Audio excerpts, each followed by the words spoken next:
Bismillahirrahmanirrahim. Assalamualaikum warahmatullahi wabarakatuh. Selamat siang semuanya. Perkenalkan kami dari kelompok 6 manajemen proyek. Di sini kami akan mempresentasikan hasil diskusi kelompok kami terkait suatu proyek yang telah kami rencanakan dan kami susun, yang dimana proyek ini berkaitan dengan vaksinasi yang saat ini sedang gencar dilaksanakan secara nasional dan secara masif di seluruh Indonesia. Baiklah, sebelum itu perkenankan kami untuk memperkenalkan diri. Saya sendiri selaku manajer dari proyek ini. Nama saya adalah Reza Palevi, NIM 1909036007. Selanjutnya kepada anggota-anggota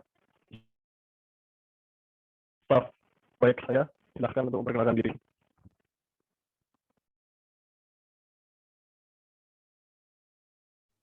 Ya, perkenalkan nama saya Karina Tania Lumenta dengan NIM 1909036030. Saya merupakan salah satu anggota tim dari proyek ini.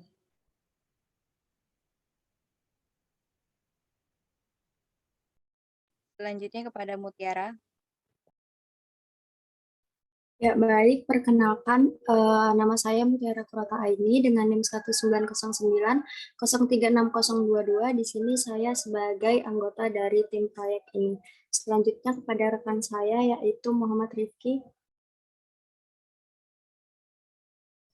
Perkenalkan, nama saya Muhammad Rifki Al-Khairi, NIM 1909036042. Saya anggota dari manajer proyek ini. Ya, selanjutnya Saudara Arif Cahyo. Ya, perkenalkan nama saya Arif Cahyobowo dengan NIM 1909036016. Saya anggota dari manajemen ini.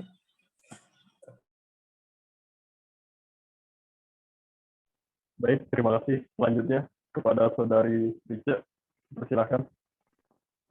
Perkenalkan, nama saya Presiden Rica Melolo, NIM 190360025.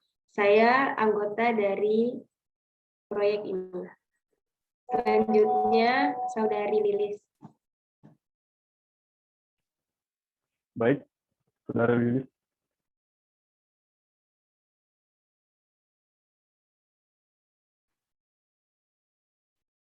Ya, perkenalkan saya Lilis Lina Borokar PD dengan NIM 19090036052. Saya bagian dari tim 6. Baik, terima kasih Saudari Lilis atas perkenalannya. Lanjut kepada Saudara Denny Kurniawan, dipersilakan untuk memperkenalkan diri. Oke, perkenalkan nama saya Denny Kurniawan dengan NIM 19090360046. Saya anggota dari proyek ini. Oke, terima kasih atas perkenalannya. Baiklah, langsung saja kita lanjut ke penjelasan dan penyampaian terkait proyek kami mengenai vaksinasi di Fakultas Teknik Universitas Bina Warna. Mohon bisa di-share screen pada anggota saya.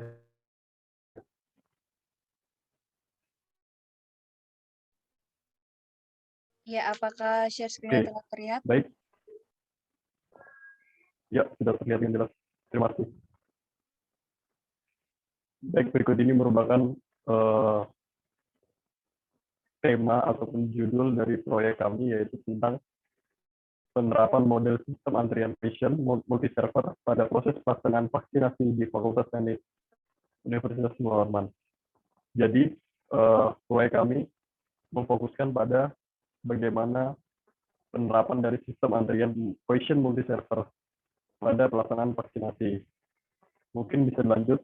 Di sini ada nama-nama anggota staf proyek saya, dan dilanjut dengan terdapat ada rincian poin-poin dari proyek kami yang dimana terdiri dari permasalahan utama yang diangkat pada manajemen proyek ini hingga pada asumsi-asumsi yang dapat dibuat dari pelaksanaan proyek kami ini. Mungkin bisa dilanjut. Ya, di sini terdapat dokumen kontrol yang dimana mencantumkan bagaimana timeline kegiatan berjalan, baik itu dari penanggung jawab di setiap kegiatannya. Dan juga ini diketahui pemilik proyek siapa, yaitu dari kelompok 6, yaitu kami sendiri. Mungkin bisa dilanjut.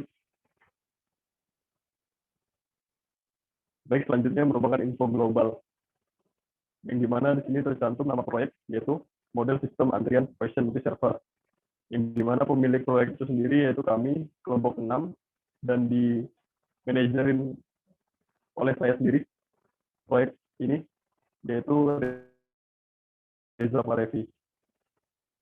Selanjutnya, deskripsi singkat terkait proyek ini, yaitu berupa kegiatan kesehatan berupa pemberian vaksin massal dengan menggunakan sistem antrian question multi-server untuk memudahkan dalam pendistribusian vaksin. Ya, mungkin kurang lebih seperti itu terkait deskripsi singkat dari manajemen proyek yang telah kami buat terkait pelaksanaan vaksinasi. Untuk selanjutnya,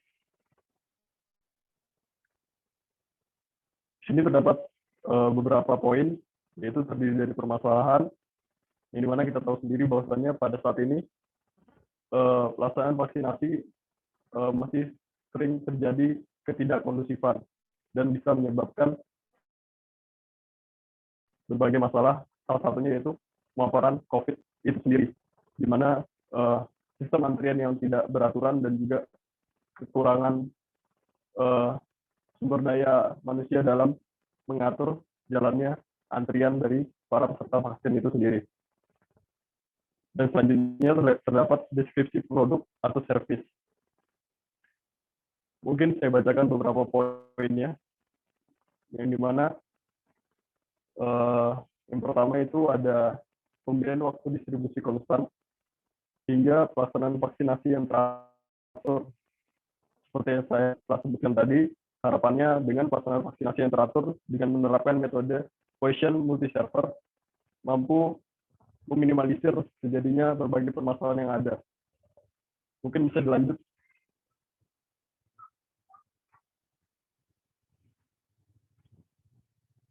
Baik, untuk poin selanjutnya, terdapat beberapa faktor penentu dari keberhasilan dalam pelaksanaan vaksinasi ini.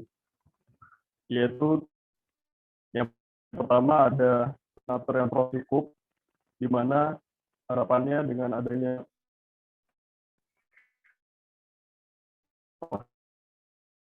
donatur yang mengurangi tes meningkat. Dan juga komitmen dari kami sendiri, selaku tim proyek, harapannya mampu memaksimalkan jalannya pelaksanaan vaksinasi ini, hingga ketersediaan dosis vaksin yang cukup sesuai dengan target dari pelaksanaan proyek ini.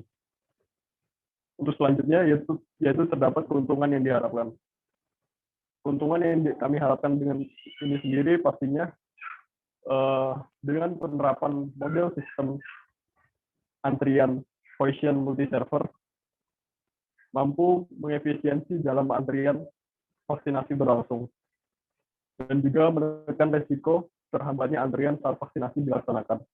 Hingga dengan melakukan vaksinasi ini dapat mendorong terbentuknya herd immunity atau kekebalan dari kelompok manusia atau masyarakat, sehingga dapat mengatasi pandemi COVID-19 ini. Mungkin selanjutnya. Baik, ini berikut teknologi yang kami gunakan dalam pelaksanaan vaksinasi ini. Yang pertama, pastinya ada perangkat lunak sistem, yaitu Windows, yang dimana bisa berfungsi sebagai menginput data dari para peserta vaksinasi. Hingga kebutuhan akan perangkat lunak seperti Microsoft Office dan mobile phone exchange, hingga PC atau komputer itu sendiri. Dan juga kita pasti membutuhkan penggunaan mikrofon wireless sebagai alat komunikasi agar tidak terjadinya komunikasi saat pelaksanaan vaksinasi berlangsung. Dan yang terakhir, ada kebutuhan akan automatic hand sanitizer, dispenser, and stand. Mungkin bisa lanjut deskripsi proyek. Di sini saya akan menjelaskan sedikit terkait deskripsi proyek serta tujuannya, di mana kegiatan proyek ini dilaksanakan dengan tujuan agar kesehatan mampu dibentuk pada mahasiswa-mahasiswa Universitas Munawwaruman, khususnya Fakultas Teknik, dalam rangka bakti sosial, yaitu program vaksinasi massal yang bekerja sama dengan pemerintah secara langsung untuk mensukseskan penanggulangan COVID di Indonesia, khususnya Kalimantan Timur dan Samarinda. Kegiatan ini dilaksanakan dengan harapan agar menekan angka COVID-19 di Samarinda dan sebagai ladang aman dan pengalaman bagi yang terlibat di dalamnya. Dan juga pastinya dalam pelaksanaan vaksinasi ini tidak luput untuk mengundang para petinggi-petinggi Universitas Munawwaruman, khususnya para ikatan alumni dan juga mahasiswa aktif serta rektorat hingga jajarannya. Selanjutnya, berikut hasil yang diharapkan dan diinginkan dalam pelaksanaan vaksinasi ini. Yang pertama, memfasilitasi mahasiswa Unmul dalam melaksanakan vaksinasi. Yang kedua, mensukseskan program pemerintah dalam pemerataan vaksinasi di seluruh Indonesia. Yang ketiga, vaksinasi untuk masyarakat harapannya mampu memberikan perlindungan secara nyata kepada masyarakat dari adanya COVID ini sendiri. Dan yang keempat, ada manfaat dan pengalaman untuk sukarelawan dan panitia. Selanjutnya saya akan sedikit menjelaskan terkait jadwal pelaksanaan vaksinasi ini sendiri. Pertama, yaitu adanya perekrutan stakeholder pemerintah serta sponsor dari pelaksanaan vaksin ini sendiri, yaitu diestimasikan kurang lebih selama 30 hari dalam persiapan oleh panitia. Yang selanjutnya, persiapan tempat dan persiapan panitia serta kegiatan, yaitu kurang lebih selama 14 hari. Dan yang ketiga, pelaksanaan kegiatan vaksinasi selama 1 hari pastinya. Dan yang terakhir, penutupan dan evaluasi serta pembagian upah volunteer dan panitia setelah pelaksanaan vaksinasi selesai. Mungkin ini terdapat estimasi biaya yang dibutuhkan selama vaksinasi berlangsung. Mungkin akan dibacakan oleh saudara saya, yaitu anggota dari proyek ini sendiri, kepada saudara Rifki Al-Khairi. Waktu dan tempat dipersilahkan untuk menyampaikan terkait biayanya. Ya, perkenalkan, nama saya Muhammad Rifki Al-Khairi. Jadi di sini saya akan membacakan estimasi biaya yang sudah dikerjakan oleh tim kami. Mungkin yang pertama itu ada totalnya itu 10.140.000 rupiah. Untuk yang pertama itu ada keranjang, itu harganya 12.000, itu dibutuhkan satu, dan untuk pulpen itu 5.000, itu berlangsung selama 10 hari. Jadi dari kebutuhan mungkin sedianya mungkin sekitar 3 atau 4 pulpen. Kemudian ketiga itu ada tinta printer, itu kisarannya di antara 45.000 sampai 50.000. Kemudian untuk konsumsi panitia selama 10 hari, itu untuk totalnya itu ada 8.100.000. Kemudian ada air mineral. Air mineral ini dipakai dalam 10 hari, mungkin kisarannya 1 hari itu 1 galon, itu totalnya 40.000. Untuk kertas 1 rim, belinya sebesar 1, itu harganya 40.000.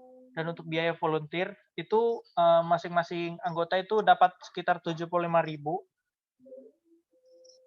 Kemudian ada kursi, itu menyewa dari hari pertama sampai hari terakhir itu totalnya 450.000. Dan kemudian ada biaya-biaya yang tidak terduga, saya beri 100.000. Untuk total jadi 10.147.000. Next. F5, sumber daya yang diperlukan. Untuk sumber daya itu ada sumber daya manusia, itu totalnya itu ada 8 orang. Itu pertama dari 10 anggota tim proyek. Kalau dari anggota tim proyek saya sendiri itu ada 8, beserta Reza Palevi sebagai ketua. Kemudian 4 tenaga kesehatan sebagai yang untuk yang mengisi kesehatan, yang mengecek kesehatan dari para yang ingin vaksin. Kemudian 3 tim keamanan. Tim keamanan ini mengisi bagian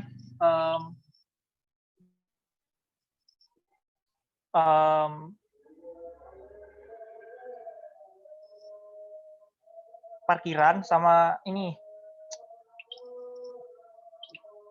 kesehatan. Kemudian ada material dan alat. Itu ada alat pendukung kesehatan, kemudian ada alat pendukung protokol kesehatan, vaksin, kemudian yang ketiga itu ada komputer server, nakes sudah tersedia. Kemudian ada perencanaan aktivitas secara global. Itu yang pertama ada perekrutan stakeholder, pemerintah serta sponsor, itu durasinya 30 hari. Dengan estimasi biaya itu 375.000. Kemudian yang kedua itu ada persiapan tempat dan persiapan panitia serta kegiatan, itu total jumlah harinya itu ada 14 hari dengan estimasi biaya itu 4.230.000. Kemudian yang ketiga ada pelaksanaan kegiatan vaksinasi, itu ada kesalahan di sini ya, itu harusnya 10 hari. Dengan biaya itu 2.847.000. Dan keempat, penutupan dan evaluasi serta pembagian upah volunteer dan panitia. Itu 1 hari. Totalnya itu 1.620.000 dengan jadi ditotalkan dari seluruh kegiatan itu ada 9.702.000. Kemudian ada risiko. Jadi risiko yang pertama itu apabila tempat terkendala kedatangan dari peserta vaksin dikarenakan cuaca yang buruk atau hujan deras, maka kegiatan yang telah reda akan mengakibatkan terjadinya penumpukan massa peserta vaksin yang bersamaan. Kedua itu apabila terdapat ketidakseimbangan jumlah tenaga kesehatan pada setiap server atau pos vaksinasi yang ada, maka akan mengakibatkan tidak optimalnya proses jalannya vaksinasi serta keterlambatan dan pemerataan yang tidak baik. Yang ketiga, itu apabila tidak disiapkan rencana penambahan kuota antrian dari kemungkinan adanya peserta vaksin yang tidak memenuhi kriteria sebagai penerima vaksin, maka akan mengakibatkan tersisa dan tidak maksimalnya pemberian vaksin yang telah disiapkan hingga akhir acara. Kemudian yang keempat, tidak menutup kemungkinan akan terjadinya pemaparan COVID saat proses pelaksanaan vaksinasi berlangsung, walaupun dengan presentasi terjadinya cukup kecil dan cukup sulit terduga. Kemudian yang selanjutnya itu ada batasan. Batasannya itu terdapat 2 batasan. Yang pertama, metode yang dibahas adalah dengan metode antrian berdistribusi Poisson multi-server, yaitu sistem pelayanan lebih dari 1. Kemudian yang kedua, data yang digunakan adalah data antrian peserta vaksinasi di Fakultas Teknik Universitas Mula Warman. Kemudian ada asumsi. Asumsi yang pertama itu kedatangan berdistribusi Poisson karena customer yang datang bertipe diskret. Kemudian yang kedua, distribusi banyak atau sedikit konstan karena tidak terpengaruh oleh jumlah kedatangan banyak atau sedikit, maka waktu pelayanan adalah sama atau konstan. Ketiga, jumlah server bervariasi bergantung pada ukuran kemampuan fasilitas kesehatan di tiap daerah, maka jumlah server dinotasikan C. Keempat, disiplin antrian adalah FIFO, karena umumnya pada pelayanan kesehatan, pasien yang pertama datang adalah pasien yang pertama kali dilayani. Kemudian yang kelima, jumlah maksimum yang diizinkan berada dalam sistem jika diasumsikan jumlah server adalah C, maka jumlah yang diizinkan antri pada tiap server adalah 9 orang. Untuk mencegah kerumunan, sehingga jumlah total sistem adalah C ditambah di 9C, sama dengan 10C. Kemudian yang keenam, jumlah sumber kedatangan adalah tak berhingga, karena jumlah masyarakat yang akan divaksin sangat banyak. Kemudian ada word breakdown structure yang akan dijelaskan oleh teman saya.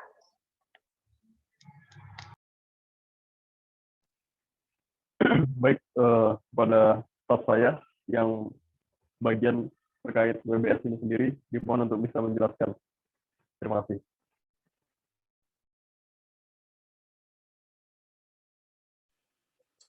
Ya, selanjutnya saya akan menjelaskan tentang WBS, yaitu Work Breakdown Structure. Nah, berikut adalah diagram dari WBS tersebut. Yang pertama adalah Project Management. Nah, Project Management di mana itu di bawahnya ada perencanaan. Nah, dalam perencanaan sendiri terdapat pembentukan tim, scope planning, dan diskusi tim. Selanjutnya ada administrasi. Nah, di dalam administrasi terdapat pembuatan data vaksinasi. Dan selanjutnya adalah estimasi waktu dan biaya proyek. Dan selanjutnya ada persiapan. Nah, dalam persiapan sendiri terdapat rekrutan stakeholder, pemerintah serta sponsor maupun volunteer. Kemudian terdapat pemilihan serta pembagian tempat dan jobdesk panitia untuk proyek. Kemudian terdapat pengalokasian manpower.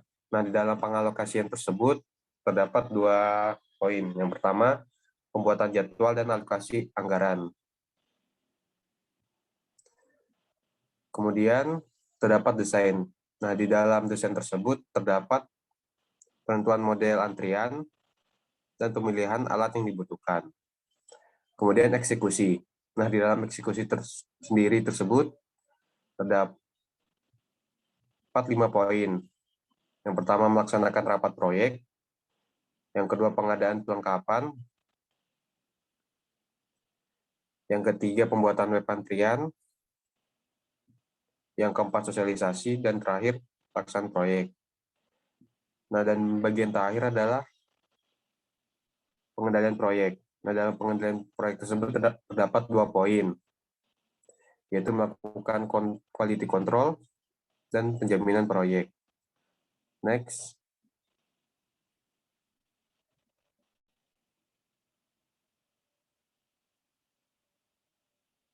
Next.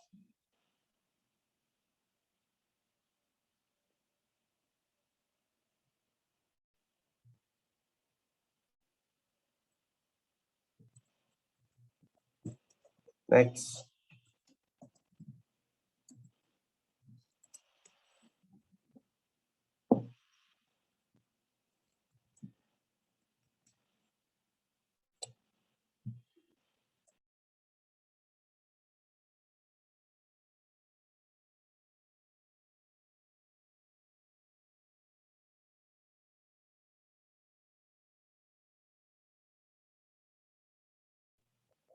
Nah, WBS merupakan suatu daftar yang bersifat top-down secara hierarki, menerangkan komponen-komponen yang harus dibangun dan pekerjaan yang berkaitan dengannya. WBS disusun berdasarkan dasar pembelajaran seluruh dokumen proyek yang meliputi kontrak, gambar-gambar, dan spesifikasi. Berikut ini merupakan WBS dari proyek penerapan model sistem antrian patient preserver. Yang pertama, Project Management. Dalamnya ada perencanaan, mempersiapkan serta menyusun rencana yang harus dilakukan pada awal kegiatan sebelum proyek dimulai. Dan di dalamnya, yang pertama pembentukan tim, pembentukan susunan organisasi dalam proyek untuk mempermudah dalam pengerjaan proyek dengan menentukan pimpinan serta anggota lainnya. Yang kedua, scope planning, mendokumentasikan pendefinisian, proses validasi, dan pengontrolan proyek agar memberikan arahan jangkauan tentang pengelolaan dalam proyek. Nah, yang ketiga, diskusi tim atau brainstorming. Penyesuaian pendapat dari seluruh anggota tim agar proyek berjalan lancar dan baik. Nah, kemungkinan dalam proyek manajemen terdapat administrasi. Administrasi mempersiapkan dan menyelesaikan kegiatan proyek yang bersifat administratif sebelum proyek dimulai, yaitu pembuatan data, membuat data persetujuan ke beberapa pihak seperti stakeholder dan berkas-berkas lainnya. Dan di dalam proyek manajemen sendiri terdapat juga estimasi waktu dan biaya proyek yang diperlukan dalam menjalankan proyek sehingga dapat meminimalisir kerugian biaya akibat kemungkinan keterlambatan proyek. Nah, yang kedua, persiapan. Nah, di dalam persiapan sendiri terdapat pengumpulan data. Untuk mengumpulkan seluruh kebutuhan data dan informasi dari petugas kesehatan dan petugas proyek lainnya guna penerapan model sistem antrian pasien multi-server. Dan dalam persiapan terdapat juga pemilihan dan membagi ruangan dan alat yang digunakan serta job desk pada masing-masing panitia sesuai instansi masing-masing dan kebutuhan pada proyek. Dan di dalam persiapan juga terdapat pengalokasian manpower, yaitu yang pertama pembuatan jadwal, menentukan pengerjaan proyek berdasarkan waktu durasi target pengerjaan, dan yang kedua, besaran dana yang disediakan dalam proyek untuk mencapai sasaran dan tujuan yang telah ditentukan. Nah, selanjutnya saya akan persilakan untuk Saudari Lilis. Baik, langsung saja. Untuk yang pertama yang dilakukan yaitu memulai membuat desain model antrian berdasarkan ide-ide desain yang sudah ada, kemudian memilih alat yang dibutuhkan, serta teknologi yang sesuai untuk keperluan pelaksanaan model antrian pada proyek. Nah, untuk eksekusi sendiri, yang pertama dilakukan yaitu melakukan pertemuan resmi dengan tim proyek, pemerintah, stakeholder, sponsor, serta pelontar. Nah, yang untuk bagian B, pengadaan seluruh perlengkapan dan fasilitas yang dibutuhkan. Untuk yang C, membuat web yang akan digunakan untuk mengatur antrian.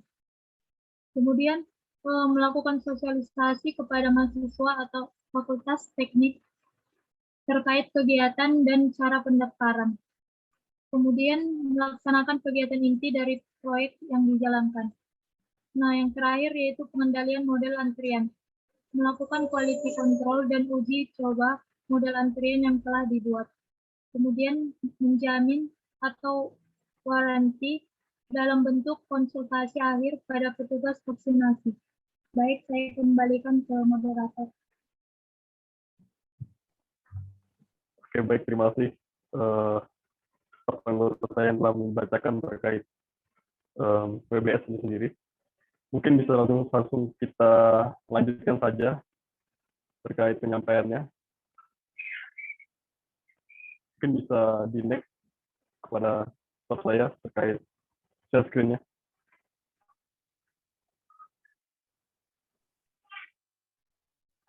Baik, sekarang kita masuk ke network diagram CPM. Jadi di sini ada 4 aktivitas, dan jika kita lihat di diagram aktivitas, arah panahnya mengarah ke satu arah, yang mengartikan di mana aktivitas kedua tidak bisa dilaksanakan jika aktivitas pertama itu tidak dilaksanakan. Begitupun aktivitas ketiga tidak bisa dilaksanakan jika aktivitas yang kedua belum dilaksanakan. Nah, di aktivitas yang pertama ini ada perekrutan stakeholder, pemerintah, serta sponsor yang dilaksanakan selama 30 hari. Kemudian di aktivitas yang kedua ada persiapan tempat dan persiapan panitia serta kegiatan dengan estimasi waktu 14 hari.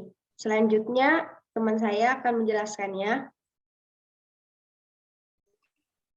Kemudian untuk pelaksanaan kegiatan vaksinisasi dilaksanakan selama 1 hari. Selanjutnya yang aktivitas keempat, penutupan dan evaluasi serta pembagian upah polter dan panitia itu dilaksanakan selama 1 hari.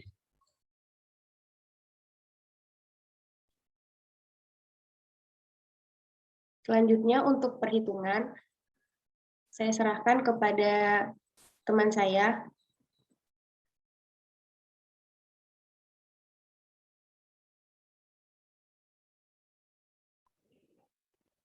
Ya, dipersilakan kepada staf saya yang bagian menyampaikan terkait perhitungan waktu penyelesaian dari proyek ini sendiri.